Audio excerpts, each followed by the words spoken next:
Okay, Carl, kausapin mo na sila. Carl? Gusto mo ba sila kausapin, Carl? Alam ka na, alam ka.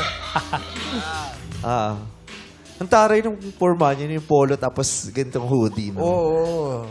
Uso yan. Mukhang yung nagbibigay ng Meralco. Feel.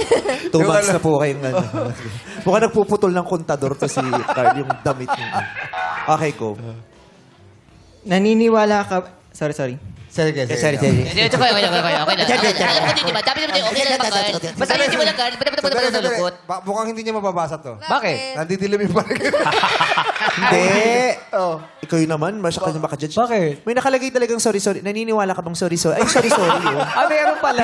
Binasa niya lang, ay, sorry. Sorry, Carl. Meron Sorry. Kasi nung dinidictate nung writer dun sa magta-type. Kaya pati yung ay sorry na type. Nilagay. Ay, naniniwala ka bang ay sorry? Tanggalin mo lang yun. Ay sorry, ha? Carl, tagalin mo na yung sorry.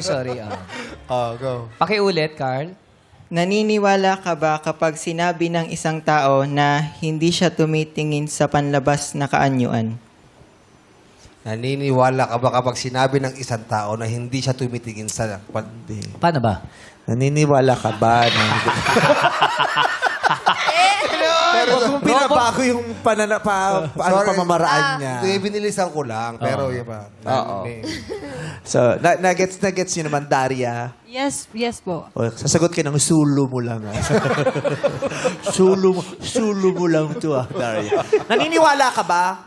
Pag yung tao doon sinabing hindi siya tumitingin sa panglabas na kaanyuhan? Hindi po, eme-eme lang yun. Kasi po, as a person, unang nakikita yun sa kanya, yung physical attributes niya, yung features, kaya meron ka ng attachment, kumbaga, di ba? First thing you see in his eyes po, di ba? Ganun po yun eh. And everything will follow po yun. Makikita mo na yung attitudes niya, yung behavior. Doon mo makikritik na, okay, X na siya kasi pangit na ugali niya. Yung ganun po. Pero may po. bearing yung physical. Yun Yes muna po, may Yung bearing po makikita talaga siya. Steps! Sa akin po, hindi po ako naniniwala. Kasi kapag, di ba sinasabi nilang love of first sight? And kapag sinabi mo hindi ka tumitingin sa physical Sino na... nagsabi ng love of first sight? Hindi po, I mean, may nagsabi lang. Sige. Kung sino man na nagsabi sa'yo, huwag mo siyang paniwalaan. Opo. Mas totoo yung love at first sight. Nananawagan kami. Sino nagsabi kay Steps yung love at first sight? wala. Gawin mong on. Sorry na. Gawin mong on. Hindi, mali yun. Love with first sight. Sabi nila love at first sight. Tapos, Apo. And, depende po kasi yun sa sitwasyon eh. Kung na-attract ka sa kanya dahil sa physical na anyo. And depende po yun kung matagal kayong nagsama. Katulad nila May and Carl, na 13 years old pa lang. Nagkaroon na ng ligawan. And syempre, kilala na nila yung isa't isa. And dumating yung panahon na si May ay nagkaroon ng, alam niyo po yun, nagkaroon ng sa attraction ni Carl. And para po sa akin, hindi po. Hindi siya naniniwala. naniniwala ka sa sinagot mo. Parang siya wala din maniniwala. Apple, ikaw naman Apple. Tawan-tawa Apple, Naniniwala ka ba pag sinabi ng tao, hindi siya tumitingin sa panlabas na kaanyuan? Hindi po. Okay. Bilis mo naman kausap. Sinong nag-serve ng Quaker Oats ngayong araw na to? Baka nabigay si Carl. Pero yung lolo ko naman masigla pag kumakain yan. Maganda ang sistema niya. Bakit sa inyo hindi? Maganda yung effect. Masarap kaya yung Quaker Oats. Baka walang tubig. Yun sa kanila. Walang tubig pala. Ginawang crack. Ano tawag doon? Chichirya. Oo. Cereals. Ginawang cereals. Walang tubig. Ay, nagbago na po sagot ko. Bago na? Oh, sige, So, ano na yung sagot mo? naniniwala ka na Opo. na hindi tumitingin na may tao hindi tumitingin sa panlabas na kaanyuhan. Ay, hindi po pala. Ano ba talaga? Kasi po may mata po tayo. So, una muna titingnan talaga, itsura, ganyan. Tapos po, tsaka po, yung, ayan na ho, gayon lang. Gayon lang. Gayon ang... Nag-aaral ka. Aral ka din, ha? Bukod sa streaming. Oo. Kwentuhan kayo ng mga friends, makinig ka sa teacher, yung gano'n. May nag-aaral yan. Sabi niya kasi hindi. Kung bago... Ha? Ganun, oo. Tawa ka ng tawa dyan. Computer pa naman yung pangalan mo. Oo. Okay. Carl! Sinong bibigyan mo ng green flag sa tatlo? Yung number 2 po. Si number 2. Bakit? Anong gustuhan mo sa sinabi niya? Yung love of first sight. Nafe-feel ko lang po na magugustuhan ko po siya physically na rin po. At saka, Hindi mo naman siya nakita. Paano mo siya mag-usap physically? Nai-imagine mo na ba? na-imagine ko lang po kasi ang ganda po ng boses po niya. Nakaka-indap po kasi. Bumasa sa boses. Sa bagay pwede. Sa boses may nabubuo kang Correct. imahe. Oo eh. Parang, Sige, salita ka nga steps. Sabi mo, yung sagot mo ulit kanina. Ang dami po nun. Oh, yan. Sa tunog na yun, anong itsura yung nabuo? Ha? Anong itsura? Sorry Sabihin mo na, nga sa akin Carl. yung nabuo sa imahe mo. Ang nafe-feel ko po ay maputi po, ganun. uy, galing ah. Tapos? Tapos matalino. Oh, tapos? Tapos, maganda po at cute po. Maganda na, cute pa. Oo. Dalawa mukha niyan. Yung isa maganda, isa cute. Half-half. Okay. Congrats sa iyo, Steps. Meron ka ng green flag. May, approve ba o disapprove sa iyo yung decision ni Carl? Approve Meme Vice. Siya din talaga ang nabitan mo. Yes po. Okay, perfect. Next question. Anong mas pipiliin mong mapangasawa? Matalino o mayaman? Kay Apple tayo, number 3. Sa akin po, una po muna, matalino. Kasi po wala ako nun. Charit. Pangalawa po, ay, isa lang po pala. Isa lang. Isa lang eh. Alam ka ba natapos sa streaming mo? Isa lang wala. Matalino Yung po. biyahe mo yan, San Pablo pa Kasi yan. po, pag po matalino ka, marami ka pong maiisip din na paraan para yumaman. Tama. Oh, O, di ba? Ganyan sila. Yung basta pag nakasagot. Si Daria naman, number 1. Sa panahon ngayon, ang pipili ng pangasawa, matalino, mayaman. Ano po siguro, mayaman. Wala lang po, kasi since ako po, nakikita ko po yung parents ko, nag-aaway sila through money, yung parang ganun po. It will cause po ng separation din po at the end. Yung ganun po. Yung financial, Opo. yung kawalan ng financial Opo. stability. naman. Yes. Problema rin kasi yun eh. Yes po. Niya, na-experience niya. Oo. Nagkahiwalay ang parents mo? Yes po. May kinalaman yung finances. Meron naman po, tsaka yung love din siguro din. Both na siguro. You're okay?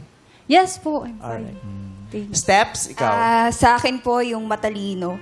Kasi kapag matalino ka, pwede mo pang dagdagan yung kaalaman mo kahit tumanda ka. Pero yung kayamanan kasi kapag hindi mo to ginamit sa maayos na paraan, pwede din itong mawala sa'yo at maubos. Okay. Valid naman yung mga sinabi. Yeah, lahat. Kasi hindi mo naman masisisi yung mga tao kung bakit gusto nilang pumatol sa mayaman, di ba? Sa hirap ng buhay, Correct. ang daming matalinong walang trabaho.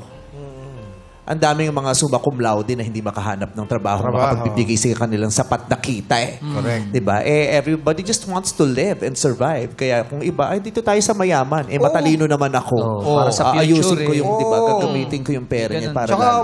pag mayaman ka, special tutor. Yeah. Di ba pambayad ka pa special tutor para... Kasi minsan di lang talino, yung opportunities, di ba? Talino pero walang opportunities. So, Carl!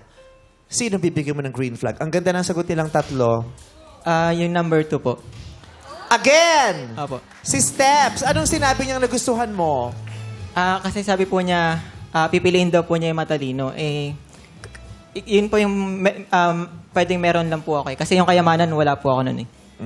Balang araw, ma-achieve mo rin yan. Magsumikap Yes. ka. Magsumikap ka at sana magkaroon ka ng maraming oportunidad. God bless you. Ayan, nakadalawa ng green flag si Steps. Tapos na ang paghahanap natin. Kaya naman, Carl, ito na ng mga searching hindi mo napili. Kaya naman, searching number 1, magpakilala ka na.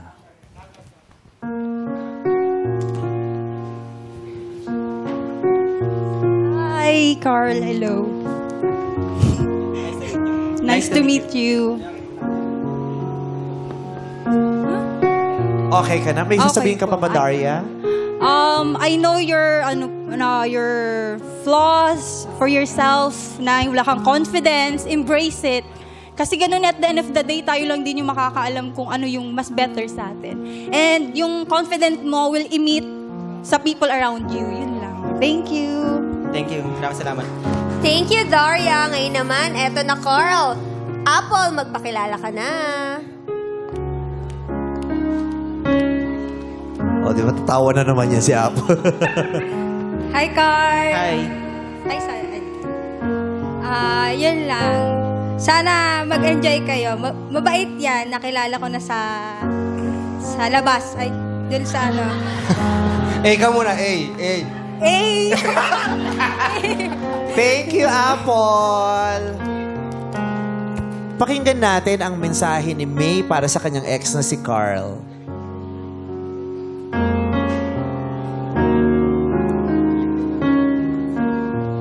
Anong oras kaya darating si May sa kanyang posisyon? Maantay kaya siya ni Carl? Go, May. Hi, Carl. Ito lang masasabi ko sa'yo. Hindi sa lahat ng panahon, kailangan mong pilitin yung taong hindi ka mahal. Kailangan mo munang mahalin yung sarili mo. Bigyan mo ng panahon yung sarili mo, bigyan mo ng grow. Ganun. And then dun sa girl na si Step, ingatan mo siya katulad nung pagmamahal sa sarili mo. Yun lang. Carl, anong sagot mo doon? Princess, una sa lahat, humihingi ako ng kapatawaran sa'yo sa maraming taon na pangungulit ko sa'yo. Sana patawarin mo ako. At sana magkaroon ka ng magandang kapalaran kung ano man yung mga decision mo sa buhay. Sana palagi kang maging masaya. Thank you, Carl. Gusto niyo bang magkamayan or ano?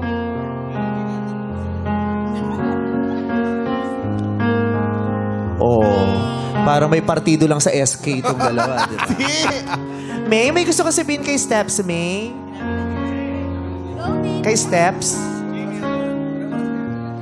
Anong oras kaya ang kakaabot si May sa Steps? Ilang steps pa kaya ang aantayin natin? Magsasalita kaya si May? So yun, step by step, char. So yun, napakaganda ng mindset mo. Yan yung mga gusto ni Carl eh. And then, di naman siya tumitingin din. Siyempre, isa na yun. Pero, yun, kilalanin niyo muna yung isa't isa. At kapag nandun na kayo sa part na mahal niyo na yung isa't isa, ipaglaban niyo yung isa't isa. Yun lang. Thank you. Thank you. Thank you, May. Steps, tabihan mo na si Carl, please.